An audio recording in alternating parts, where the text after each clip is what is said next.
Hey, salut à toi, bienvenue dans cette nouvelle vidéo. Dans cette vidéo, je voulais te parler de ta plus grande peur, qui est de te filmer. Et je le comprends totalement, mais tu dois l'enlever et rapidement. Te filmer, quels sont les 2 points qui te rebootent à fond? Les 3 points. 3 points. Le premier, c'est t'entendre. On n'aime pas s'entendre, on n'a pas la même voix quand on s'entend, encore plus là, j'ai même pas la même voix parce que mon micro est mal réglé. Je sais pas si vous avez remarqué, mais j'ai une voix encore plus grave que d'habitude. Et en plus, j'ai le nez bouché, enfin bref, je suis malade. Mais non. Enfin bref, c'est un autre truc, mais on a une voix différente quand on s'entend. Enfin, on a l'impression de ne pas avoir notre vraie voix. Ça, c'est un problème. Ensuite, l'autre problème, c'est de se voir. Bon, forcément, on n'aime pas se voir. On a toujours envie d'être un peu beau gosse. On a envie de tout se préparer, d'être magnifique. Ça sert à rien, t'en fous. T'es comme t'es et te voir, en fait, tu vas t'y habituer. Et dernier point, qui est pas des moindres, c'est le regard des autres. C'est-à-dire que moi, le pire truc, vraiment le pire truc au tout début quand j'ai voulu publier ma première vidéo, c'était de me dire putain, mes potes ils vont voir ça. C'était pas vous, c'est pas l'audience de marketing ou quoi, je m'en fiche, personne ne me connaît. Mais c'est mes potes, en fait ils vont se taper des barres quoi. Donc bon, ça c'est un peu chiant, mais en fait une fois que t'as passé 1, 2, 3 vidéos, les gens ils oublient, les gens en fait après ils te demandent plutôt comment tu fais, puis au final on s'en fout de leur avis, on s'en fout. Toi t'es là pour avancer, pour faire ton truc, partager ta passion.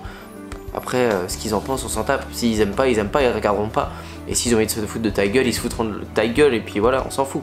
L'idée elle est pas là, mais c'est sûr que c'est un frein de dingue au tout départ. Mes conseils là-dessus ils sont simples, tu dois te faire une liste de 15 à 20 vidéos dès le début sur ta chaîne YouTube. Et genre, je parlais de ça avec une personne il y a pas longtemps, on parlait de YouTube, des vidéos YouTube, etc.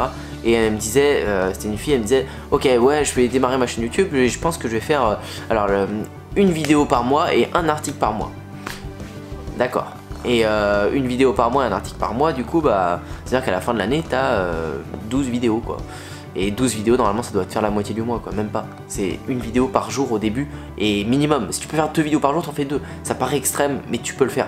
Si tu te mets dans YouTube, si tu veux progresser, tu veux avoir des abonnés, tu veux que ton audience elle monte, tu dois faire le maximum. Donc une vidéo par jour, non-stop, tu bourrines le contenu. Pourquoi? Parce que ça va augmenter tes chances de faire des vidéos buzz. Ça va te décomplexer direct de ton problème d'image, ton problème avec les gens, etc. Parce que si tu mets 5-10 vidéos direct, les gens auront même pas le temps de se foutre de ta gueule, ils auront vu que t'es installé, que tu fais ton truc. Et puis on s'en fout. Mais tu vas t'habituer directement à ta voix, à ton image, et ce sera fait. Basta. Tu vas publier plein de vidéos, tu vas prendre un rythme, et du coup tu vas pouvoir continuer ça toute l'année. Parce que le but c'est pas juste de mettre une vidéo par jour pendant 15 jours. Le but c'est de mettre une vidéo par jour toute l'année, il faut que tu en mettes le maximum possible. Alors c'est pas facile, et moi le premier j'y arrive pas. J'ai réussi à le faire au début quand il fallait le faire, mais une fois que ton audience elle commence à tourner, etc., tu peux les habituer à un rythme un peu plus tranquille, quoi. 2-3 vidéos par semaine, c'est déjà bien, mais il faut toujours que tu aies un rythme régulier. Déjà pour que YouTube te mette en avant, c'est important, ils voient que ta chaîne est active, et puis pour que les gens puissent prendre le rythme, les gens attendent ta vidéo. Je sais pas si ça te fait ça, mais moi il y a des youtubeurs, enfin quelques-uns que je suis vraiment, j'attends leurs vidéos, je sais que s'il prend un rythme et qu'il me sort tous les mardis à 18 h, bah mardi je vais être là, quoi. Mardi je suis 18 h, bah ouais j'y pense, j'aimerais bien faire ta vidéo, quoi. Et s'il la sort pas le mercredi, je vais me poser des questions, je vais me dire putain qu'est-ce qu'il fout, quoi. C'est important que tu sois régulier, dans tous les cas au début tu dois publier un maximum pour tous ces problèmes d'image, etc. et pour te donner un rythme. Franchement, ne te pose pas de questions, filme-toi, c'est pas un problème, c'est rien, c'est juste une caméra, tu vois, là je touche, c'est juste une caméra, tu parles à un objectif, oui c'est bizarre, mais tu vas t'y habituer, tu vas vraiment t'y faire, c'est comme tout. Et une fois que tu t'habitues, c'est vraiment kiffant, tu vas te prendre au jeu et tu vas adorer. Ensuite j'ai l'autre excuse, c'est Antoine, j'ai qu'un téléphone portable là pour me filmer, du coup je fais comment? Bah c'est pas grave, tu te filmes, tu prends ton téléphone et hop tu te filmes comme ça, et tu t'entraînes. Tu fais, entraîne-toi à faire quand t'es en voiture, moi c'est ce que je faisais, je posais mon téléphone sur les portes portables là, et je me filmais, je faisais des petits vlogs, des petites stories, enfin peu importe, même t'entraîner avec tes potes à parler en vidéo au lieu de parler par SMS, par message, même si, enfin voilà, entraîne-toi, et si t'as juste un téléphone portable, les téléphones portables d'aujourd'hui font de très bonnes vidéos, te filmes avec ça en mode paysage, et c'est tout, et pas besoin de plus. Après une fois que ça commencera à marcher, tu investiras dans du bon matériel, mais pour l'instant commence avec le minimum, tant qu'on t'entend et qu'on te voit, c'est très bien.